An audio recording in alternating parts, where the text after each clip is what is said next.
Bonjour à tous, j'espère que vous allez bien dans ce nouvel épisode. Alors là, je sais pas ce qui s'est passé, j'étais en train de me dire, je vais faire un podcast sur un sujet vraiment particulier, et peut-être qui peut faire peur à certains, mais rassurez-vous, je vous donnerai les conseils nécessaires pour justement éviter cette peur. Ou du moins la diminuer. Dans un premier temps, je ne savais pas trop comment j'allais appeler ce podcast parce que j'avais tellement d'idées à ce sujet. Je me disais que je vais l'appeler le salariat c'est bullshit, ou est-ce que j'allais l'appeler l'homogénéisation devrait être interdite, ou encore préparez-vous à la nouvelle ère, ou préparez-vous au nouveau paradigme ou aux nouveaux enfants qui arrivent, les raves. En fait, là maintenant, à l'heure actuelle, je suis en train de tourner ce podcast, et ben je ne sais pas encore comment je vais l'appeler, mais j'avais déjà ma petite idée au préalable, et du coup, ben on verra.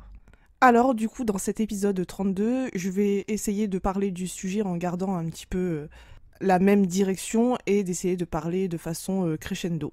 Afin que tu puisses me suivre, en fait, hein, tout au long de la conversation que je vais avoir toute seule. Et il est possible aussi que je dise des mots que tu ne comprennes pas, donc n'hésite pas à me le demander, que ce soit en commentaire dans ma page Instagram qui est reliée justement au podcast, ou directement sur ma page Instagram. Et rassure-toi, j'ai pris le soin d'expliquer quels sont les mots que je vais utiliser qui n'est pas connu de tous. Donc j'avais envie de commencer par le monde de l'entreprise et surtout le monde des grands groupes. Alors pour ma part, j'ai déjà fait l'expérience plusieurs fois dans de grandes entreprises, extrêmement connues, je dirais au moins au niveau de l'Europe. Et comme tu sais, je n'ai jamais aimé le monde du salariat. D'ailleurs, dès petite, je ne comprenais pas du tout ce monde. Et c'est en grandissant que j'ai compris pourquoi je n'aimais pas. Eh bien parce que, intuitivement et au niveau cosmique, je savais déjà que ce monde allait s'effondrer. Alors oui, dans cet épisode, je risque de parler de Human Design. En tout cas, il y a une référence au Human Design, mais je ne vais pas du tout aborder les aspects du Human Design. Ça va être quelques aspects et je vais les expliquer. Donc en fait, nous avons créé un système, enfin nous les humains, en tout cas dans notre France, nous avons créé un système d'homogénéisation et du coup qui crée en gros des limites à la plupart des gens. Donc pour moi, pourquoi le salariat c'est vraiment du bullshit? Parce que en fait, première chose que je vais poser comme question aux gens, ce serait pourquoi tu travailles? Alors bien sûr, je ne prends pas en compte ceux qui adorent vraiment leur travail. Je sais qu'il y a des personnes qui kiffent leur emploi de salarié et que pour rien au monde, ils voudraient en changer. Mais ça, c'est vraiment une toute petite partie de la population. Et donc la plupart vont répondre qu'ils vont travailler pour l'argent et pour les avantages. Déjà, je n'ai pas du tout compris ces réponses-là et j'arrive pas à les comprendre. Mais c'est seulement mon avis personnel. Et malheureusement, peut-être que tu as pu t'en apercevoir, mais les avantages sont en train de diminuer et le salariat aussi en lui-même est en train de diminuer. C'est-à-dire qu'aujourd'hui, il y a plusieurs groupes qui sont en train de s'éteindre petit à petit, mais ça, tu peux pas le voir. Tu sais, si tu es vraiment en bas de l'échelle, tu peux pas savoir quelles sont les décisions qui sont prises vraiment tout en haut du sommet. En fait, tu travailles pas pour l'entreprise, tu travailles pour ton manager. Donc la première raison que tu dis, c'est pour l'argent. Est-ce que réellement l'argent t'apporte le bonheur personnel et est-ce que tu te sens développé dans un niveau que ce soit spirituel ou mental? Et en fait, ce qu'on t'a dit quand tu étais petit, c'est de dire que le CDI, c'était vraiment la sécurité du travail, la sécurité de l'emploi, la sécurité financière, alors que pas du tout. C'est qu'une seule source de revenus, aujourd'hui, pour moi, c'est pas du tout suffisant pour avoir une vie confortable et convenable. Bien sûr qu'il y a toujours des exceptions, il y a toujours des personnes qui sont salariées, qui ont d'autres petits revenus à côté ou qui ont investi, je ne sais pas, dans un immeuble étant jeune, peu importe. Et comme tu as pu le voir, en fait, tu vois que les lois sont en train de changer et que tout est en train de bouger. Bien sûr que aujourd'hui c'est confortable le salariat, mais ça ne le sera plus dans quelques années. Alors en plus de ça, tu es payé à l'heure et non à la compétence. Donc tu peux avoir une journée complète où tu vas aller au travail et il n'y a pas de travail, il n'y a pas de client, il n'y a rien à faire, tout a été déjà fait et tu es là à être payé à l'heure et en fait en gros à perdre ton temps. Parce que le temps, ça tu pourras jamais le récupérer. Et j'ai envie de aussi d'émettre et de dire haut et fort que le temps n'est pas de l'argent. Le temps c'est le temps. L'argent c'est encore autre chose. L'argent tu peux en perdre, en gagner, en recevoir, ça vient, ça va, ça revient. Et tout ça pour dire que tu vas peut-être aussi et certainement penser que tout est acquis, que tu as déjà tout ce qu'il te faut dans la vie, et tant mieux si tu te sens comme ça, sauf que demain, tout ça, ça sera terminé, surtout si aujourd'hui, on va dire, t'as 20, 30, 40, 50 ans.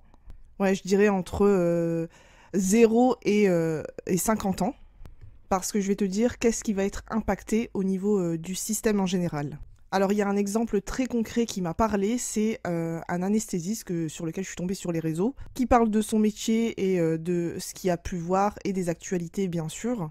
Et il disait que Macron voulait créer une espèce de forfait qui était par exemple, je sais plus, à 65 € pour 5 spécialistes, c'est-à-dire pour 5 médecins. Donc disons que tu as besoin de voir un médecin généraliste, un anesthésiste, un kiné, un ostéopathe et je sais plus, voilà, et un urologue par exemple. Et que ces 65 € seraient donc divisés en 5. Donc là, c'est clairement une demande d'homogénéisation qui ne va pas fonctionner même si la loi elle passe. Et je ne serais pas étonnée qu'elle passe ou même qu'elle passe d'une manière différente, même si elle passe sous forme de forfait quel que soit le prix. Et ce sera bien sûr toujours un prix qui soit accessible. Donc je dirais peut-être max une centaine d'euros. Et si tu divises ces 65 € en 5, tu vois que ça fait 13 €. Donc ça va être 13 € par médecin. Donc le médecin vient de faire 10 putains d'années d'études, c'est ce que je viens de dire, 10 putains d'années d'études, pour être payé 13 € la consultation, et encore, il doit payer ses charges. Donc finalement, il va être payé 4 € la consultation. Ça fait cher les études, ça fait cher le temps donné, pour simplement gagner à peine 4 € alors qu'il y a des youtubeurs qui gagnent des millions. Je fais ce comparatif-là parce que c'est pas étonnant qu'aujourd'hui on est à la recherche de médecins et que les médecins sont overbookés parce que justement ils sont mal payés. T'aurais plus envie de t'investir dans la médecine si tu sais que à la fin tu auras été payé en conséquence de tes études et surtout des études aussi longues. Alors dans mes prédictions, je pense que ça pourrait fortement arriver puisque pour moi, tout ce qui est système d'hôpitaux, j'en avais déjà parlé dans un précédent podcast, ça va changer. Ça va changer du fait que les hôpitaux, c'est encore homogénéisé et que ça n'existera plus. Et je vois bien plutôt des cliniques privées qui vont s'installer, donc des médecins qui vont s'installer à leur compte et qui pourront définir leur prix. Donc maintenant, je vais passer à la seconde partie du podcast. C'est de t'expliquer ce que va être le nouveau paradigme. Même si j'en ai déjà parlé dans un précédent podcast, bien, j'aime bien faire des petits rappels et aujourd'hui j'ai des nouvelles choses à apporter. Donc quand est-ce que ça va arriver ce nouveau paradigme ? Eh bien ça commence à partir du 15 février 2027. Donc ça c'est une date qui est précise mais tu te doutes bien que ça va pas arriver comme ça du jour au lendemain. Et le changement a déjà commencé comme ce que je viens de mentionner précédemment et ce que je vais mentionner juste après. Donc là, actuellement, nous sommes depuis 1789 jusqu'à 2027 dans la croix de la planification. Et la croix de la planification a été vraiment basée sur tout ce qui était homogène. Et c'est ce que nous avons actuellement et c'est ce que nous avons intégré dans nos systèmes. Donc tout est basé sur ce qui est logique, tout ce qui est chiffres, tout ce qui est anticipation, données, faits. Enfin, tu as dû le voir si tu travailles ou si tu as déjà travaillé dans de grands groupes. Et tout ce qui est basé sur la croix d'incarnation de la planification ne sera plus utile justement après 2027. On va être plutôt sur l'individualité, l'amour de soi, l'authenticité et la responsabilisation de soi. Et autre chose que j'ajouterais, ce serait plutôt l'intelligence émotionnelle et voire aussi intuitive parce que l'un ne va pas sans l'autre. Donc on commence à le voir justement dans les réseaux sociaux où il y a de plus en plus de jeunes qui se lancent sur les réseaux sans forcément attendre quoi que ce soit. Ils créent du contenu pour s'amuser et puis finalement ils en font une entreprise ou une marque de fabrique. Et en 2027, nous allons passer dans la croix d'incarnation du phénix endormi. Alors littéralement, le phénix endormi, ça veut dire que le phénix va renaître de ses cendres. Et cette croix d'incarnation va nous permettre justement de sortir de nos limites et d'être pleinement nous-mêmes. De plus, j'en avais déjà parlé, qu'il va avoir l'arrivée des enfants rave. Donc techniquement, si tu as un enfant après 2027, ce sera un enfant qui est différent. Je le mets entre parenthèses parce que différent, je ne sais pas vraiment ce que ça va donner, mais je peux te donner quelques caractéristiques qui font que cet enfant va être différent. Alors d'un point de vue émotionnel, tu auras l'impression qu'il n'y aura pas de sentiments, c'est juste qu'il va avoir une autre manière de vivre. Il ne mangera pas de viande, il sera plus attiré par tout ce qui est végétalisme. Il aura du mal à communiquer avec nous, il aura une langue différente et souvent ils seront malvoyants. Et dernière chose, ils vont se reconnaître entre eux et bien sûr ils vont former des groupes de 3 à 5. Donc concrètement, je ne sais pas ce que ça va donner, je ne sais pas à quoi notre futur monde va ressembler, Mais voilà ce qui nous attend pour nos enfants et nos petits-enfants après 2027.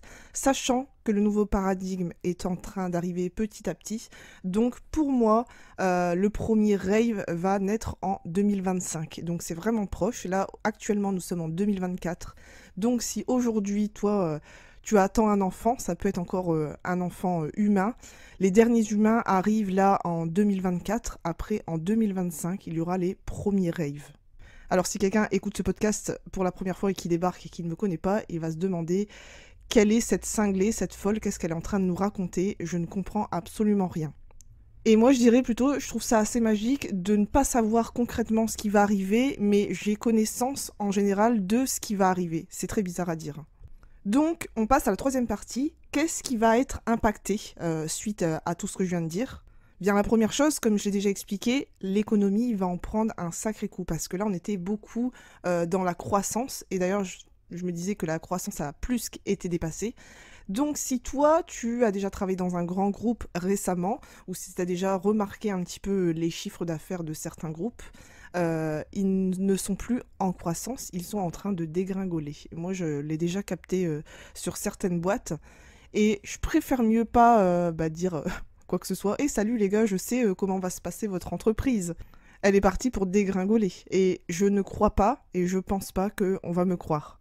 Alors d'ailleurs, je dis ça comme une illuminée, mais pas du tout. C'est juste des connaissances qui sont tellement logiques, et même si on sort de la logique, pour moi ça résonne tellement. Je sais pas comment dire, mais je sais que ça va arriver. Alors comment et concrètement ça va être, je ne sais pas. C'est comme si j'en parle dans mon e-book sur les prédictions. Je disais, essaye de venir dans les années 50 et d'imaginer qu'on communiquerait par le biais de téléphone avec des millions de personnes. Tu vois, ça serait bizarre à travers des écrans. Eh bien là, mets ça sur le compte de que tu ne peux pas imaginer. Tu le sais, mais tu ne peux pas imaginer. Deuxième chose, comme je disais, tout ce qui était logique, chiffres et données, enfin voilà, toutes ces choses-là ne serviront plus. Donc c'est pour ça que les grands groupes vont fermer leurs entreprises. Autre point, moi je dirais que le système gouvernemental va prendre fin et je crois même que notre président actuel qui est Macron, ce sera le dernier président qu'on a en France. Je ne sais pas comment ça va se passer après, donc voilà, je te dis juste mon ressenti. Ce sera aussi la fin du système scolaire qui ne convient pas du tout à tous les Français actuels. C'est vraiment très compliqué. Moi-même qui amène mon fils dans l'école, pour moi c'est compliqué de le gérer dans mon emploi du temps. Je trouve que c'est assez lourd au niveau du rythme parce que en ce moment on ne se respecte pas. Je trouve qu'il est assez blindé de devoirs aussi. Et je suis bien le genre de maman à ne pas le forcer à faire ses devoirs en rentrant de l'école. Je le laisse vraiment gérer en toute autonomie ce qu'il a à faire. Donc je reviens au point initial, c'est l'école pour moi ça sera terminé. Et d'ailleurs pourquoi je dis ça, ça résonne aussi avec ce que je dis parce que je sais pas si vous avez entendu, mais il y a des lycées, des collèges qui embauchent des personnes qui n'ont pas de diplôme. Alors que si tu sais, pour devenir prof des écoles, c'est à peu près 5 ans d'études et aujourd'hui, vu qu'ils sont en manque d'effectifs, ils sont prêts à prendre n'importe qui. Et c'est pareil, tout ce qui est dans le système éducation spécialisée. Pareil, ils embauchent un peu n'importe qui parce que il y a plus de personnes pour gérer justement ces centres-là. Donc, où est l'intérêt d'aller faire des études si on n'a pas besoin de diplôme ? Autre point, je dirais que c'est la fin de la sécurité sociale. Alors pas en 2027 sûr, là je vous annonce sur quelques années, je dirais pour les 20 prochaines années. Comme tout à l'heure, j'ai donné l'exemple qu'ils vont faire passer une loi qu'on payerait un forfait de 65 € pour 5 médecins. Les médecins ne vont pas faire 10 ans d'études pour gagner simplement 4 € par patient. Et ce qui va amener à la fin des hôpitaux et qui va amener justement à l'ouverture de cabinets privés. Autre point important qui est relié justement aux hôpitaux, je crois vraiment que les assurances, en tout cas les grands groupes, vont prendre fin. Et également tout ce qui est banque, il y a énormément de banques qui vont fermer. Alors je ne sais pas si vous avez vu un peu l'histoire d'une influenceuse télé-réalité qui s'est fait fermer son compte sans avoir demandé quoi que ce soit. Il y a une prédiction, enfin voilà, une rumeur qui est en train de circuler justement à propos de la fin de certaines grandes banques. Donc pareil, je ne sais pas aussi de quelle banque il s'agit, et c'est pour ça que je vous conseille d'ouvrir d'autres comptes ailleurs. Alors n'en ouvrez pas 10, mais au moins un autre ailleurs. Évidemment, vous faites ce que vous voulez, là c'est simplement des conseils. De plus, ce qui va être lié à ça, bah forcément, ce sera la fin des allocations, des droits aux allocations de la CAF, parce que dans un premier temps, vous avez pu remarquer que maintenant, tous ceux qui bénéficient du RSA sont dans l'obligation de travailler, alors je ne sais plus si c'est par semaine ou par mois, mais ils doivent travailler au moins 15 heures. Et aussi, ce sera la fin des allocations chômage, puisque pareil, si vous avez suivi, actuellement, le chômage a été réduit de 25%, et aujourd'hui, il va être encore plus réduit du fait que si tu refuses un CDI, tu n'auras pas le droit au chômage. Et encore, automatiquement, ça va engendrer la fin d'un système que, grâce à ça, nous vivons tous. Ça va être la fin des retraites, de la retraite, parce que justement, le système ne permet plus de le financer. Et dernier gros point, à mon sens, qui semble vraiment important, ça va être tout ce qui est solidarité. Donc là, je fais vraiment référence à tout ce qui est église, tout ce qui est aussi logements sociaux, construction en termes de routes ou même de bâtiments, puisque le système ça aurait été à la fin du système, et on vit un peu grâce à ça. Si le système s'écroule, eh bien tout le reste s'écroule. C'est un petit peu comme un château de cartes, hein. Si tu enlèves le bas, eh bien la tour s'effondre. Alors bien sûr, tout ce qui a les références à l'église, je ne te dis pas de quitter ta religion, mais c'est un système qui va tomber, puisque vu qu'il n'y aura plus de travail comme avant, certaines personnes, et d'ailleurs je dirais beaucoup de personnes, risquent d'être perdues face à ce changement. Si demain les grands groupes ferment, il y aura énormément de chômage, énormément de chômeurs, et le chômage ne sera plus rémunéré, et forcément pas de rémunération, eh bien certains ne seront plus en capacité d'être solidaires envers leur église ou autre religion. Je ne sais pas ce qui se fait dans la religion, donc là je vous donne juste un exemple. Et c'est pour ça que ça s'appelle la croix du phénix endormi, puisque le phénix renaît de ses cendres, puisque tout ce qui va se passer justement, c'est effacer tout ça, écrouler tout ça, mais pour s'ouvrir à une nouvelle ère, à une nouvelle porte, à de nouvelles opportunités. Donc voici mes conseils pour faire face à ce changement. Conseil numéro 1 que je donne en priorité, et c'est pour ça aussi que je le fais, parce que déjà de 1 j'adore le faire, c'est d'aller faire une lecture Human Design avec une personne avec qui tu raisonnes, pas avec une personne qui a l'air super compétente ou parce que c'est la copine de un tel. Allez vraiment vers quelqu'un avec qui vous raisonnez, avec quelqu'un avec qui vous matchez.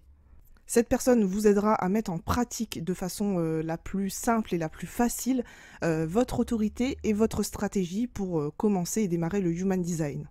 Alors bien évidemment, de préférence, je t'invite à le faire avec moi. Si tu écoutes ce podcast, c'est que tu es intéressé par mon contenu. Et si tu ne veux pas venir avec moi, eh bien c'est ok, c'est génial parce qu'il y a d'autres lecteurs Human Design qui sont superbes. Deuxième conseil que je pourrais te donner par rapport à ça, c'est d'accueillir le changement. En ayant justement connaissance de ce qui va se passer, tu peux te sentir en sécurité. Ça garde vraiment pour moi l'esprit sécure et justement l'accueillir avec abandon, pas imaginer quoi que ce soit. Ça va être vraiment pour moi une nouvelle ère, de nouvelles opportunités, ça va être différent. Et différent, c'est pas forcément mauvais. Bien au contraire, on arrive vraiment dans un monde, je vais pas dire presque parfait, mais dans un monde plus idéal. Troisième conseil que je peux te donner, c'est de ne pas planifier trop loin dans ta vie. Souvent, si toi, tu es un petit peu dans le monde de l'entrepreneuriat, on va dire oui, il faut que tu prévois ton entreprise dans les 5 ans, dans les 10 ans, où est-ce que tu te vois dans 20 ans. Non, c'est beaucoup trop loin, tu peux pas planifier aussi loin, sachant qu'aujourd'hui, on a d'énormes innovations technologiques et qui nous permettent justement d'innover de nouvelles choses. Il y a des choses qu'on faisait il y a 20 ans qu'on ne fait plus aujourd'hui, et il y a des choses qu'on fait aujourd'hui qu'on ne fera peut-être plus dans 20 ans.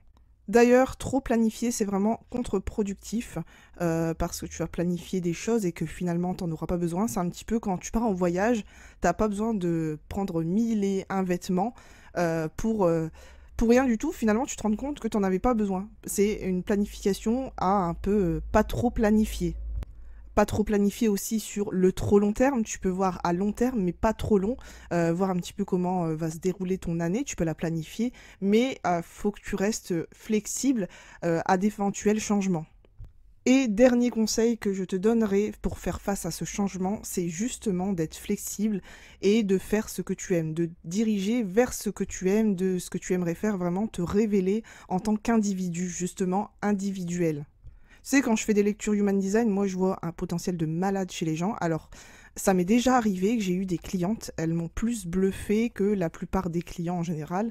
Elles étaient, je vais pas dire au max de leur potentiel, mais elles savaient déjà qui elles étaient. J'ai juste confirmé qui elles étaient, elles savaient qu'elles avaient ce type de potentiel. Et elles savent très bien l'utiliser, elles n'ont même pas besoin de moi, je sais même pas pourquoi elles sont venues me voir. Je pense que c'était la curiosité et aussi confirmer qui elles étaient.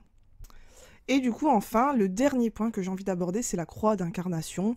La croix d'incarnation, en fait, c'est ta mission de vie d'un point de vue énergétique. C'est ce que tu transpires à travers ton aura. Il y a le soleil et la terre, que ce soit conscient et inconscient. Ces deux-là sont vraiment importants si tu veux t'aligner à ta mission de vie. Alors, ta mission de vie, c'est pas quelque chose de fixe et bien déterminé. C'est mettre cette énergie dans ce que tu fais. Il y a plein de personnes qui ont ma croix d'incarnation. J'en avais cité, il y avait Nathalie Portman, Denis Brognard et Stéphane Plaza. Ces 3 personnes avec qui j'ai la même mission de vie et pourtant ils vivent quelque chose à leur manière, avec les énergies, les mêmes énergies, mais à leur manière. Et c'est très intéressant de l'exploiter lorsque tu crées une entreprise, peu importe l'entreprise que c'est. Moi, ma croix d'incarnation, pour te donner un exemple, c'est le fait de rassembler une communauté et leur distribuer les ressources et les connaissances que je possède. Et mes ressources à moi, c'est le Human Design. Et c'est ce que je suis en train de distribuer à travers ce contenu et à travers aussi mes réseaux sociaux. Nathalie Portman, elle réunit les gens autour de l'intérêt du cinéma. Stéphane Plaza, il réunit des gens autour de l'intérêt immobilier. Denis Brognard, je le connais à travers les émissions présentateurs de koh. Voilà, il réunit les gens le vendredi soir à regarder koh. Donc c'est pour ça que je te dis, c'est pas vraiment un but fixe, c'est vraiment une mission de vie selon toi, ce que tu aimes, vers quoi tu veux te diriger. Donc voilà, c'est la fin de ce podcast. Merci beaucoup de m'avoir écouté jusqu'à maintenant. Franchement, je serais hyper curieuse de savoir ce que tu en as pensé. T'es d'accord, pas d'accord, enfin voilà, tu fais ce que tu veux, tu vois. Sur ce, je te souhaite une bonne journée, un bon week-end et à bientôt.